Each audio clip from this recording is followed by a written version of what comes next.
கரூர் வழக்குல சிபிஐ விசாரணை செய்ய பிறப்பிக்கப்பட்ட உத்தரவுக்கு எதிராக மேல்முறையீடு செய்ய தமிழக அரசு திட்டமிட்டு வர்றதா தகவல்கள் வெளியாயிருக்கு. இந்த வாரம் இந்த மேல்முறையீடு செய்யப்படலாம் அப்படின்னு சொல்லப்படுது. இந்த வழக்குல சிபிஐ விசாரணையை மேற்பார்வையிடுற முன்னாள் நீதிபதி அஜய் ரஸ்தோகி அவர்கள் தன்னுடைய அணியில ஆள் சேர்த்துட்டு வராரு. ஆனா இதுக்கு எதிராக தமிழக அரசு மேல்முறையீடு செய்ய இருக்காங்க. சிபிஐ விசாரணை நேர்மையா நடக்காது. முக்கியமா விஜய் தரப்பு அஜய் ரஸ்தோகி தரப்ப பார்க்கிறது விசாரணையை பாதிக்கும் அப்படின்னு தமிழக அரசு வாதம் வைக்க இருக்காங்களாம். உச்ச நீதிமன்றத்துல 3 நீதிபதிகள் கொண்ட தலைமை நீதிபதி அமர்வு இதை விசாரிக்கணும் அப்படின்னு மேல்முறையீடு செய்ய தமிழக அரசு திட்டமிட்டிருக்கிறதா தகவல்கள் வெளியாயிருக்கு. கரூர் சிபிஐ வழக்கின் விசாரணை கண்காணிப்பு குழுல தமிழ்நாட்டை சேர்ந்த ஐபிஎஸ் அதிகாரிகள் இருக்கக்கூடாது அப்படின்னு சொல்லப்பட்டிருக்கிறது பத்தி உரிய சட்ட ஆலோசனை பெற்று நிச்சயமா உச்ச நீதிமன்றத்தை அணுகுவோம் அப்படின்னு முதல்வர் ஸ்டாலின் அவர்கள் கருத்தை தெரிவிச்சிருக்காரு. இந்த கருத்து தமிழ்நாட்டு மக்களுக்கே வேதனைக்குரிய ஒண்ணா அமைஞ்சிருக்கு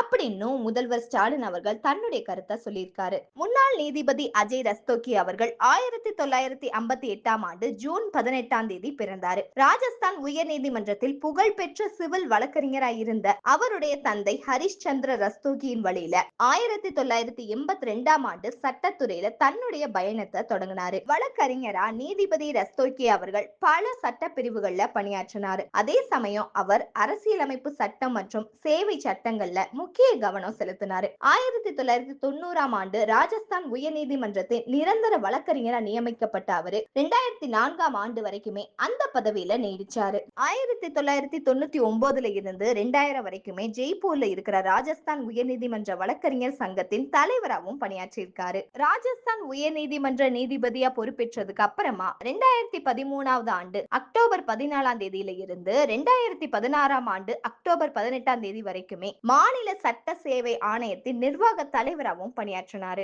அவருடைய தலைமையின் கீழே இந்த ஆணையம் தேசிய சட்ட சேவைகள் ஆணையத்திடமிருந்து 3 ஆண்டுகள் தொடர்ந்து தேசிய விருதை பெற்றது குறிப்பிடத்தக்க ஒண்ணா இருக்கு. இப்படிப்பட்ட நிலையில தான் கரூர் வழக்குல சிபிஐ விசாரணை செய்ய பிறப்பிக்கப்பட்ட உத்தரவுக்கு எதிராக மேல்முறையீடு செய்ய தமிழக அரசு திட்டமிட்டு வர்றதா தகவல்கள் வெளியாயிருக்கு. கரூர் வழக்குல சிபிஐ விசாரணை கோரி தாங்கள் மனு தாக்கல் செய்யவே இல்லை அப்படின்னு உயிரிழந்தவர்களுடைய குடும்பத்தினர் உச்ச நீதிமன்றத்துல ஏற்கனவே வாதம் வச்சிருக்காங்க. இதனாலேயே சிபிஐ விசாரணை கோரிய வழக்கு பெரிய அளவுல திருப்பத்தை ஏற்படுத்துச்சு. குடும்பத்தை பிரிஞ்சு போன தங்களுக்கு தொடர்பில்லாத பன்னீர்செல்வம் பணத்துக்காக வழக்கு தொடர்ந்து இருக்கிறதா உயிரிழந்த சிறுவனின் தாயார் ஷர்மிளா அப்படிங்கிறவங்களும் தன்னை ஏமாத்தி கையொப்பம் பெறப்பட்டதா செல்வராஜ் அப்படிங்கிறவங்களும் குற்றம் சாட்டியிருக்காங்க. இது தொடர்பா இப்போ உச்ச நீதிமன்றத்துல காணொலியில செல்வராஜ் ஆஜராகியிருக்காரு. தன்னை ஏமாத்தி கையொப்பம் பெற்று விட்டதா செல்வராஜ் அவர்கள் அந்த காணொலியில குறிப்பிட்டிருக்காரு. இப்படிப்பட்ட நிலையில தான் கரூர் வழக்குல சிபிஐ விசாரணை செய்ய பிறப்பிக்கப்பட்ட உத்தரவுக்கு எதிராக மேல்முறையீடு செய்ய தமிழக அரசு திட்டமிட்டு வர்றதா தகவல்கள் வெளியாயிருக்கு.